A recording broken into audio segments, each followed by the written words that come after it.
பேதுரு எழுதிய 2ஆம் திருமுகம் அதிகாரம் 2. போலி இறைவாக்கினர்களும் போலி போதகர்களும். முற்காலத்தில் மக்களிடையே போலி இறைவாக்கினர் தோன்றினர்.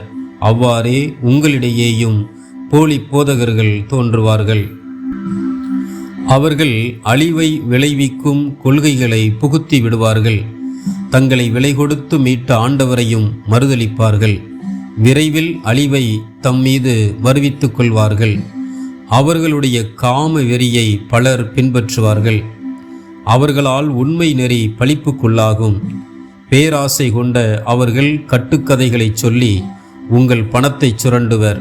பழங்காலத்திலிருந்தே அவர்களுக்கு தண்டனை தயாராய் உள்ளது. அழிவு அவர்களுக்காக விழிவைத்து காத்து கொண்டிருக்கிறது. பாவம் செய்த வானதூதர்களை கடவுள் தண்டிக்காமல் விடவில்லை. விலங்கிட்டு காரிருள் நரகில் தள்ளி தீர்ப்புக்காக அவர்களை அவர் அடைத்து வைத்திருக்கிறார். பண்டைய உலகத்தையும் அவர் தண்டிக்காமல் விடவில்லை.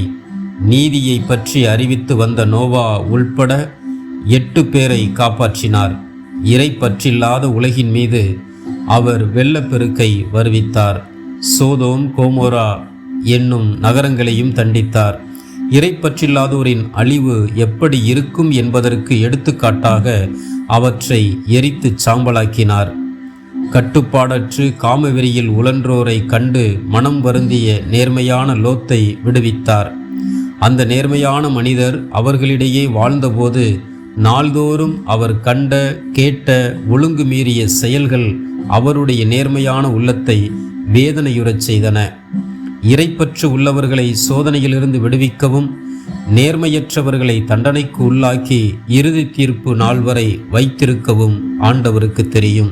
குறிப்பாக கெட்ட இச்சைகள் கொண்டு ஊனியல்பின்படி நடப்பவர்களையும் அதிகாரத்தை புறக்கணிப்பவர்களையும் அவர் தண்டிப்பார். இவர்கள் துணிச்சல் உள்ளவர்கள், அகந்தையுள்ளவர்கள், மேன்மை பொருந்தியவர்களை பழித்துரைக்க அஞ்சாதவர்கள். இவர்களை விட மிகுதியான ஆற்றலும் வல்லமையும் கொண்டுள்ள வான தூதர்கள் கூட அவர்களை ஆண்டவர் முன்னிலையில் பழித்துரைத்து கண்டனம் செய்வதில்லை. ஆனால் இவர்கள் பிடிபடவும் கொல்லப்படவுமே தோன்றிய இயல்புணர்ச்சியினால் உந்தப்படும் பகுத்தறிவற்ற விலங்குகளைப் போன்றவர்கள்.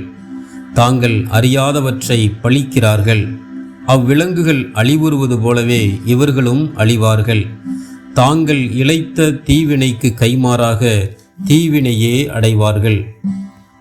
பட்டப்பகலில் களியாட்டத்தில் ஈடுபடுவதே இன்பம் என கருதுகிறார்கள். உங்களோடு விருந்துண்ணும் இவர்கள் தங்கள் ஏமாற்று வழிகளில் களிப்படைகிறார்கள். உங்களை மாசுபடுத்தி கரைபடுத்துகிறார்கள். இவர்களது கண்கள் கற்பு நெறி இழந்த பெண்களையே நாடுகின்றன. பாவத்தை விட்டு ஓய்வதே இல்லை. இவர்கள் மன உறுதி அற்றவர்களை மயக்கி தம் வயப்படுத்துகிறார்கள். பேராசையில் ஊறிய உள்ளம் கொண்ட இவர்கள் சாபத்துக்குள்ளானவர்கள். இவர்கள் நேரிய வழியை விட்டு அகன்று அலைந்து திரிந்தார்கள். பேயோரின் மகன் பிழையாமின் வழியை பின்பற்றினார்கள். அந்த பிழையாம் கூலிக்காக தீவினை செய்ய விரும்பினார். அவர்தம் ஒழுங்கு மீறிய செயலுக்காக கடிந்து கொள்ளப்பட்டார்.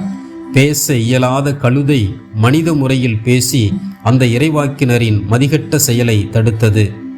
இவர்கள் நீரற்ற ஊற்றுக்கள், புயலால் அடித்துச் செல்லப்படும் மேகங்கள்.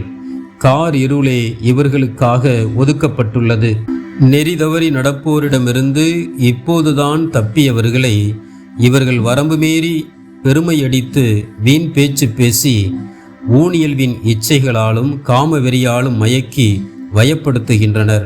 அவர்களுக்கு விடுதலை அளிப்பதாக வாக்களிக்கின்றனர். ஆனால் தாங்களே அழிவுக்கு அடிமைகளாய் இருக்கின்றனர்.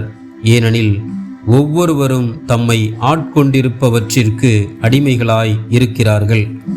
நம் ஆண்டவரும் மீட்பருமாகிய இயேசு கிறிஸ்துவை அறிந்து உலகத்தின் அழிவு சக்திகளில் இருந்து தப்பினவர்கள் மீண்டும் அவற்றில் சிக்கி அவற்றால் ஆட்கொள்ளப்பட்டால் அவர்களுடைய பின்னைய நிலை முன்னைய நிலையை விட கேடுள்ளதாயிருக்கும்.